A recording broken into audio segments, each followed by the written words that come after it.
ముఖ్యమంత్రి చంద్రబాబు అధ్యక్షతన నిర్వహించిన ఏపీ కేబినెట్ సమావేశంలో పలు కీలక నిర్ణయాలు తీసుకున్నారు. ఎస్సీ వర్గీకరణ ముసాయిదా ఆర్డినెన్స్ కు రాష్ట్ర మంత్రివర్గం ఆమోదం తెలిపింది. 617 కోట్లతో అసెంబ్లీ, 786 కోట్లతో హైకోర్టు భవన నిర్మాణాలకు కేబినెట్ ఆమోదం తెలిపింది. నిర్మాణ పనులను L1 బిడ్డర్ అప్పగించాలని నిర్ణయించింది. State centre for climate in cities వ్యవస్థల ఏర్పాటుకు ఆమోదించింది. పట్టణ ప్రాంతాల్లో వరద నిర్వహణకు ప్రత్యేక వ్యవస్థలను ఏర్పాటు చేయాలని నిర్ణయించింది. శంషాబాద్ నోవాటెల్ హోటల్లో సీఎం రేవంత్ రెడ్డి అధ్యక్షతన కాంగ్రెస్ శాసనసభాపక్ష సమావేశం జరిగింది. పార్టీకి ఇబ్బంది కలిగించారని, ఎవరైనా చూస్తే వారి ఇబ్బంది పడతారని సీఎం రేవంత్ రెడ్డి అన్నారు. పార్టీకి వ్యతిరేకంగా మాట్లాడితే లాభం కంటే నష్టమే ఎక్కువ అని గుర్తించారని హితో పలికారు. మంత్రివర్గ విస్తరణపై అధిష్టానం నిర్ణయమే ఫైనల్ అని అన్నారు. ఈ విషయంలో ఎవరేమి మాట్లాడినా ఉపయోగం ఉండదని స్పష్టం చేశారు. ఎమ్మెల్యేలు రేపటి నుంచి గ్రామాల్లో పర్యటించాలని సూచించారు. తాను కూడా మే 1వ తారీఖు నుంచి ప్రజల్లోకి వెళ్తానని అన్నారు. మొన్నటి వరకు మనపై కేంద్ర మంత్రులు కిషన్ రెడ్డి, బండి సంజయ్ విమర్శలు చేసేవారని, ఇప్పుడు ప్రధానమంత్రి నరేంద్ర మోదీ కూడా రంగంలోకి దిగారని అన్నారు. తెలంగాణ పథకాలతో మోదీ ప్రభుత్వం ఉక్కిరిబిక్కిరి అవుతుందని వ్యాఖ్యానించారు. ఇండస్ట్రియల్ మెటీరియల్స్ కు ఆక్షన్, నిర్మాణ రంగానికి మాత్రం అప్లికేషన్ రూట్లు అందిస్తామని ప్రకటించారు మంత్రి నిమ్మల రామనాయుడు. గత వైసీపీ ప్రభుత్వం చేసిన అవినీతిని సరిదిద్దే ప్రయత్నం చేస్తున్నామన్నారు మంత్రి నిమ్మల. మైన్స్ విషయంలో ఒక్కొక్కటి సరిదిద్ది నిర్మాణం వైపు గ్రానైట్, గ్రావెల్ రోడ్డు మెటీరియల్ ఉపయోగించాలని నిర్ణయించామని చెప్పారు. ఆంధ్రప్రదేశ్ రాష్ట్రంలో జరుగుతున్న తాజా రాజకీయ పరిణామాలపై కేబినెట్ భేటీలో చర్చించామన్నారు మంత్రి నిమ్మల రామనాయుడు. ఎస్సీ వర్గీకరణను ఆమోదిస్తూ ఆర్డినెన్స్ జారీ చేశామని తెలిపారు. గత ప్రభుత్వ నిర్వాకంతో రాజధాని పనుల ప్రారంభానికి ఆటంకాలు వచ్చాయని మంత్రి పొంగూరు నారాయణ తెలిపారు. రాజధాని అమరావతిలో మంత్రి నారాయణ పర్యటించారు.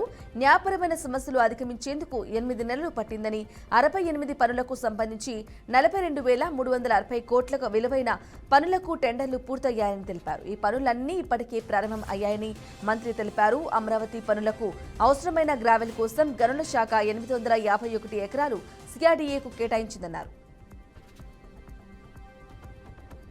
ఏపీ లిక్కర్ స్కామ్ కేసులో మరో కీలక పరిణామం చోటు చేసుకుంది. మాజీ ఎంపీ విజయసాయిరెడ్డికి సిట్ నోటీసులు జారీ చేసింది.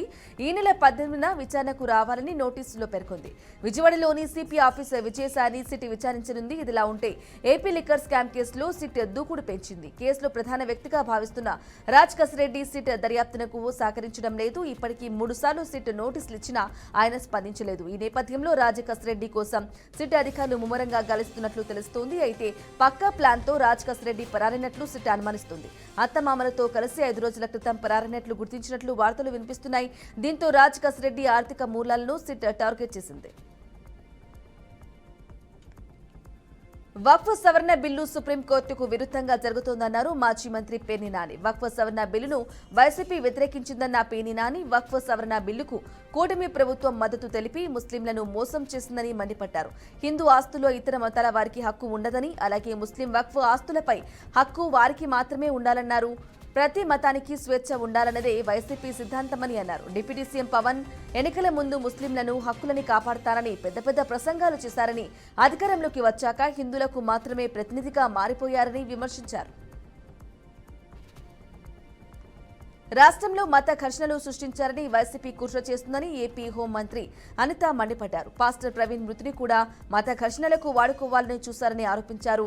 రాజకీయాల్లో క్రిమినల్స్ ఉంటే ఇలాంటివే జరుగుతున్నాయని అనిత అన్నారు. పింక్ డైమండ్ అంటూ గతంలో దుష్ప్రచారం చేశారని గుర్తు చేశారు. టీటీడీ చైర్మన్ గా పనిచేసిన వ్యక్తి జాగ్రత్తగా మాట్లాడాలన్నారు. టీటీడీపై బురద చల్లి కూటమి ప్రభుత్వానికి చెడ్డ పేరు తేవారని ప్రయత్నం చేశారని హోంమంత్రి అనిత ధ్వజమెత్తారు. సీఎం చంద్రబాబు పర్యటనలు సినిమా షూటింగ్లు తలపిస్తున్నాయని మాజీ ఎంపీ నందిగం సురేష్ మండిపడ్డారు. సెక్యూరిటీ లేకుండా చంద్రబాబు జనాలు తిరిగే పరిస్థితే లేదన్నారు. వైఎస్ఆర్సీపీ అధినేత మాజీ సీఎం వైఎస్ జగన్మోహన్ రెడ్డి దళితుల మేలు కోరి అనేక పథకాలను అమలు చేశారని, కానీ చంద్రబాబు రౌడీ రాజ్యం కొనసాగిస్తున్నారని, పథకాలు అడిగితే అక్రమ కేసులు పెట్టి వేధిస్తున్నారని మండిపడ్డారు. మాజీ మంత్రి వైసీపీ నేత కాకాని గోవర్ధన్ రెడ్డిపై సర్వేపల్లి ఎమ్మెల్యే సోమిరెడ్డి చంద్రమోహన్ రెడ్డి తీవ్ర స్థాయిలో విరుచుకుపడ్డారు. కాకాని ఒక పిరికి పందా అని సవాలు విసిరి ఇప్పుడు కేసులకు భయపడి పరారీలో ఉన్నారని ఆయన ఆరోపించారు. గత వైసీపీ ప్రభుత్వ హయాంలో తనపై అక్రమంగా కేసులు బనాయించారని, అయితే తాను కాకానిలా పారిపోకుండా వాటిని ఎదుర్కొన్నానని సోమిరెడ్డి పేర్కొన్నారు. నెల్లూరు జిల్లాలో అక్రమ మైనింగ్ కుంభకోణానికి సంబంధించిన కేసులో కాకాని గోవర్ధన్ రెడ్డి పాత్ర ఉందని, శిక్షలు తప్పవనే భయంతోనే ఆయన పోలీసులకు చిక్కకుండా తప్పించుకు తిరుగుతున్నారని సోమిరెడ్డి చంద్రమోహన్ రెడ్డి ఆరోపించారు. హైదరాబాద్ లో జరిగిన స్త్రీ సమ్మిట్ 2.0 2025 కార్యక్రమంలో పాల్గొన్న తెలంగాణ డిప్యూటీ సీఎం భట్టి విక్రమార్క మహిళల హక్కులు, భద్రత, అభివృద్ధిపై కీలక వ్యాఖ్యలు చేశారు. మహిళా సాధికారత కోసం ప్రభుత్వం తీసుకుంటున్న చర్యలపై ఆయన మాట్లాడారు. భట్టి విక్రమార్క మాట్లాడుతూ మార్చి 8 అంతర్జాతీయ మహిళా దినోత్సవం, ఏప్రిల్ 14 డాక్టర్ బిఆర్ అంబేద్కర్ జయంతి తేదీలను ఎప్పటికీ మర్చిపోలేమని పేర్కొన్నారు. అంబేద్కర్ మహిళలకు అనేక హక్కులు కల్పించారని, మహిళలను శక్తిగా, దేవతగా కొలిచే గొప్ప సంస్కృతి మన దేశానికి ఉందని తెలిపారు.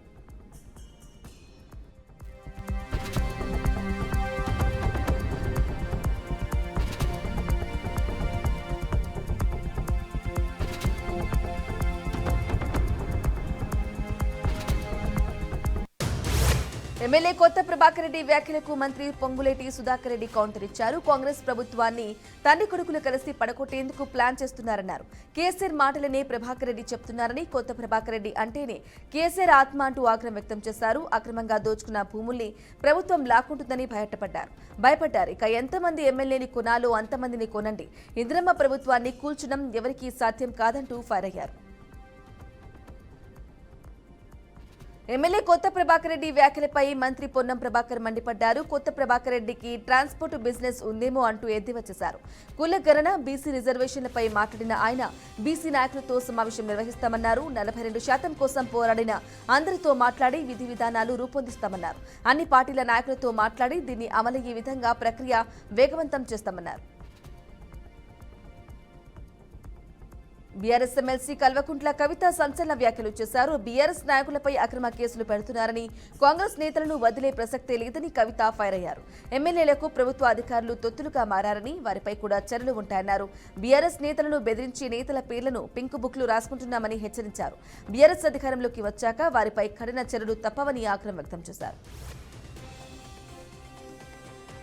ఈ నెల 27న బీఆర్ఎస్ రజతోత్సవాలు జరగనున్నాయి. దీంతో మాజీ మంత్రి సబితా ఇంద్రారెడ్డి పార్టీ కార్యకర్తలకు, నాయకులకు దిశానిర్దేశం చేశారు. కేసీఆర్ బహిరంగ సభకు సంబంధించిన విషయాలను నేతలకు తెలియజేశారు. జరగబోయే బహిరంగ సభను ఒక పండగ వాతావరణంలో మొత్తం మన మైశ్వరం నియోజకవర్గం చేసుకోవాలని సూచించారు. అలాగే లక్షలాది మంది మన నియోజకవర్గం నుండి కేసీఆర్ బహిరంగ సభకు తరలి రావాలని ఆమె బీఆర్ఎస్ శ్రేణులకు పిలుపునిచ్చారు.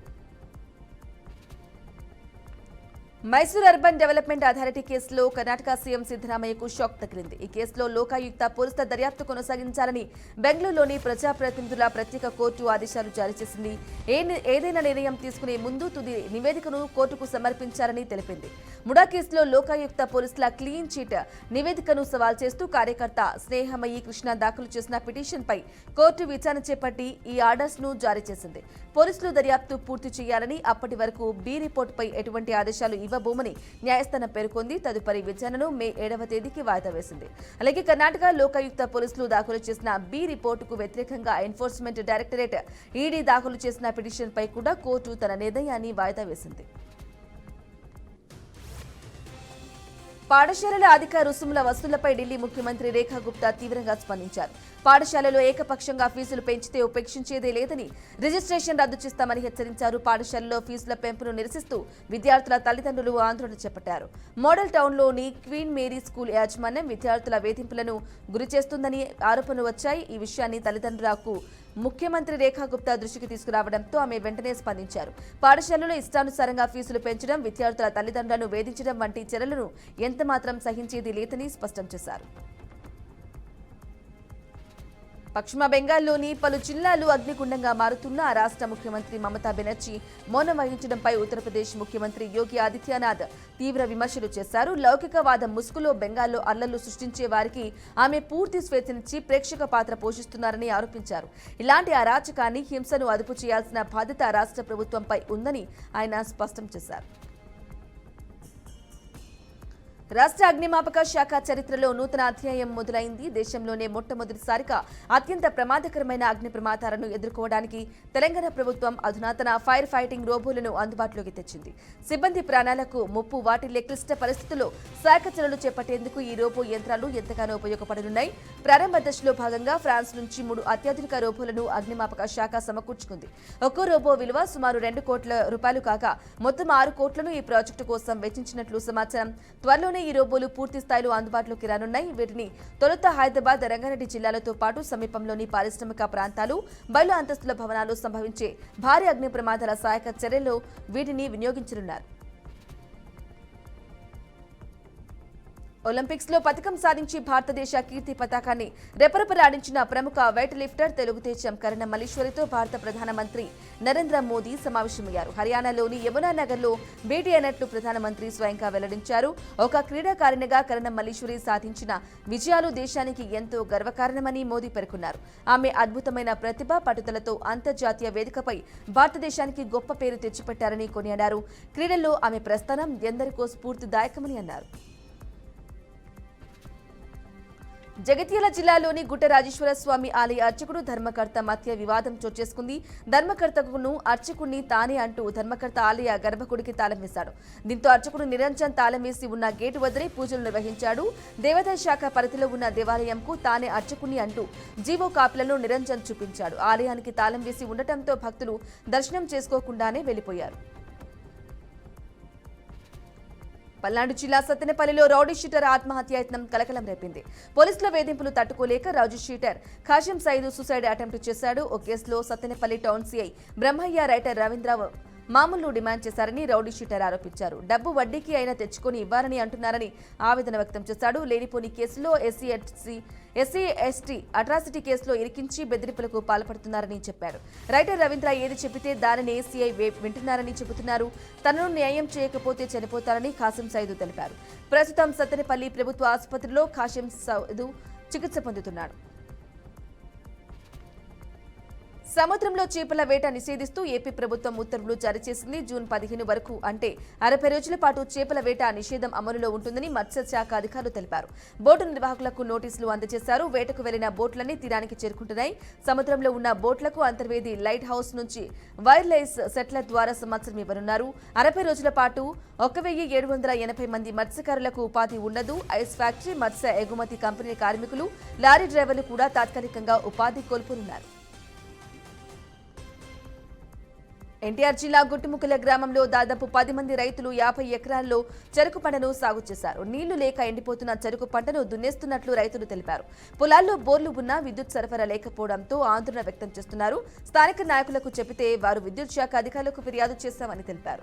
ఎకరానికి 40 నుంచి 50 వేల రూపాయల వరకు పెట్టుబడి పెట్టామని రైతులు వాపోతున్నారు. హైదరాబాద్ లోని చైతన్యపురిలో ఉన్న ఓ పబ్పై పోలీసులు దాడులు నిర్వహించారు. అసభ్యకర నృత్యాలు చేస్తున్న 17 మంది యువతులను అరెస్టు చేశారు. చైతన్యపురిలోని వైల్డ్ హార్డ్ పబ్ సమయానికి మించి నడుస్తూ ఉందంటూ పోలీసులకు సమాచారం అందింది. దీంతో ఎల్బీనగర్ ఎస్ఓటీ పోలీసులు పబ్లో తనిఖీలు నిర్వహించారు. ఈ క్రమంలో యువతులతో అభ్యంతర నృత్యాలు చేస్తున్నట్లు గుర్తించారు. 17 మంది యువతులను అదుపులోకి తీసుకున్నారు. వారిని ముంబై నుంచి తీసుకొచ్చారని, కస్టమర్లను ఆకర్షించేందుకు యువతులతో డాన్స్ చేయిస్తున్నారని తెలిపారు. పబ్ నిర్వాహకులు, వినియోగదారులను అరెస్టు చేసినట్లు పోలీసులు తెలిపారు. జీవీఎంసీ మేయర్ విషయంలో నెలకొన్న ఉత్కంఠకి త్వరలోనే తెరపడే అవకాశాలు ఉన్నట్లుగా తెలుస్తోంది. ఇప్పటి వరకు కూటమికి కావాల్సిన కార్పొరేటర్ల బలంలో 4 సభ్యులు తక్కువగా ఉండటంతో కొద్ది రోజులు మేయర్ పీఠంపై ఉత్కంఠ నెలకొంది. అయితే ఇప్పుడు ఆ లోటు భర్తీ అయ్యే ఛాన్స్ కనిపిస్తోంది. 74వ వార్డు కార్పొరేటర్ గాజువాక మాజీ ఎమ్మెల్యే తిప్పల నాగిరెడ్డి కుమారుడు వంశీ జనసేనలో చేరడం, బెహరా భాస్కర్ భార్య, కోడలు ఇద్దరు కార్పొరేటర్లు సైతం కూటమికి జైకొట్టడంతో అధికార పార్టీ బలం పెరిగింది. అలాగే మాజీ మంత్రి అవంతి శ్రీనివాసరావు ఇప్పటికే వైసీపీకి రాజీనామా చేయగా 6వ వార్డు కార్పొరేటర్ గా ఉన్న ఆయన కుమార్తె ప్రియాంక కూడా కూటమికి జైకొట్టే అవకాశం ఉన్నట్లుగా తెలుస్తోంది. ప్రియాంక బాబాయ్ కృష్ణారావు జనసేన అధినేత పవన్ కళ్యాణ్ కి అత్యంత సన్నిహితుడు అవడంతో ఆమె కూడా జనసేనలో చేరుతారనే ప్రచారం జరుగుతోంది. ఈ సమీకరణాలు నిజమైతే జీవీఎంసీ మేయర్ పీఠం కూటమికే దక్కుతుంది. తెలంగాణ ముఖ్యమంత్రి రేవంత్ రెడ్డి పెట్టుబడుల లక్ష్యంగా 8 రోజుల జపాన్ పర్యటనకు వెళ్లారు. తెలంగాణకు పెట్టుబడులను ఆకర్షించే లక్ష్యంతో సీఎం జపాన్ పర్యటన కొనసాగనుంది. అలాగే ఒసాకాలో జరిగే ఇండస్ట్రియల్ ఎక్స్పోలో సీఎం రేవంత్ పాల్గొనున్నారు. అనంతరం టోక్యోలో పెట్టుబడులపై పలు పారిశ్రామికవేత్తలతో సమావేశం జరగనుంది. జపాన్లోని కొత్త సాంకేతిక పరిజ్ఞానం ఏఐ ఆధారిత అభివృద్ధిపై జపాన్ వెళ్లిన సీఎం బృందం అధ్యయనం చేయనుంది. తెలంగాణ స్కిల్ యూనివర్సిటీ కోసం జపాన్ సాంకేతిక అభివృద్ధిని అధ్యయనం చేయడంతో పాటు అభివృద్ధిలో భాగస్వామ్యం కావాల్సిందిగా సీఎం రేవంత్ రెడ్డి అక్కడి వ్యాపారవేత్తలను వివిధ సంస్థలను ఆహ్వానించనున్నట్లు తెలుస్తోంది. నేటి నుంచి రెండు తెలుగు రాష్ట్రాలతో పాటు రాష్ట్రాలకు వాతావరణ సూచన వెలువరించింది. రాష్ట్రంలోని పలు జిల్లాలకు పిడుగులతో కూడిన తేలికపాటి నుంచి మోస్తరు వర్షాలు కురిసే అవకాశం ఉందని ఏపీ రాష్ట్ర విపత్తు నిర్వహణ సంస్థ ఎండీ రోనంకి కుర్మనాథే తెలిపారు. భిన్నమైన వాతావరణ పరిస్థితుల పట్ల ప్రజలు అప్రమత్తంగా ఉండాలన్నారు. ఉరుములతో కూడిన వర్షం పడే సమయంలో చెట్ల కిందకు వెళ్లి నిలబడకూడదని హెచ్చరించారు. నేటి నుంచి శ్రీకాకుళం, విజయనగరం, పార్వతీపురం, మన్యం, అల్లూరి సీతారామరాజు, అనకాపల్లి, కాకినాడ, ప్రకాశం, నంద్యాల, అనంతపురం జిల్లాల్లో అక్కడక్కడ పిడుగులతో కూడిన తేలికపాటి నుంచి మోస్తరు వర్షాలు కురిసే అవకాశం ఉందన్నారు. వ్యవసాయ పనుల్లో ఉన్న రైతులు తగిన జాగ్రత్తలు తీసుకోవాలని సూచించారు. ఎస్ఎల్బీసీ టన్నెల్లో 53వ రోజు రెస్క్యూ ఆపరేషన్ కొనసాగుతుంది. గల్లంతైన 6 ఆచూకీ కోసం గాలిస్తూనే ఉన్నారు. డేంజర్ జోన్ వరకు ఆక్సిజన్ వెంటిలేషన్ పొడిగించారు. డేంజర్ జోన్ మినహా మిగిలిన ప్రాంతంలో తవ్వకాలు జరుపుతున్నారు. త్వరలోనే తవ్వకాలు పూర్తి చేసేలా కార్యాచరణ చేపట్టారు. ప్రధానమంత్రి నరేంద్ర మోదీ హర్యానా పర్యటనలో ఆసక్తికర సన్నివేశం చోటు చేసుకుంది. మోదీ ప్రధాని కావాలని ఆయన్ను కలిసిన తర్వాతే పాదరక్షలు ధరిస్తానంటూ 14 ఏళ్ల క్రితం ప్రతిజ్ఞ చేసిన రాంపాల్ కశ్యప్ అనే అభిమానిని కలిశారు. దీంతో ఆ అభిమానికి బూట్లు గిఫ్ట్గా అందజేసిన ప్రధాని మోదీ వారిని తొడుక్కునేందుకు సాయం చేశారు. దీనికి సంబంధించిన వీడియోను ప్రధాని సామాజిక మాధ్యమాల్లో షేర్ చేశారు. చైనాలో కార్చిచ్చు బీభత్సం సృష్టిస్తోంది. ఉత్తర చైనాలోని షాన్షీ ప్రావిన్స్లోని లింగ్చౌన్ కౌంటీలో మంగళవారం భారీ మంటలు చెలరేగాయి. దాదాపు 3000 మంది సిబ్బంది ఈ మంటలను అదుపు చేసేందుకు సహాయక చర్యలు చేపట్టారు. మంటలు పెద్ద ఎత్తున ఎగిసిపడుతూ ఉండటంతో 5 హెలికాప్టర్లను రంగంలోకి దించారు. ఈ మంటలు శనివారం హుగువాన్ కౌంటీలో చెలరేగగా ఆదివారం బలమైన గాలులు వీయడంతో పక్కనే ఉన్న లింగ్చౌన్ వరకు వ్యాపించే వాతావరణం పొడిగా ఉండడంతో మంటలు వేగంగా విస్తరిస్తున్నాయని అక్కడి అధికారులు తెలిపారు.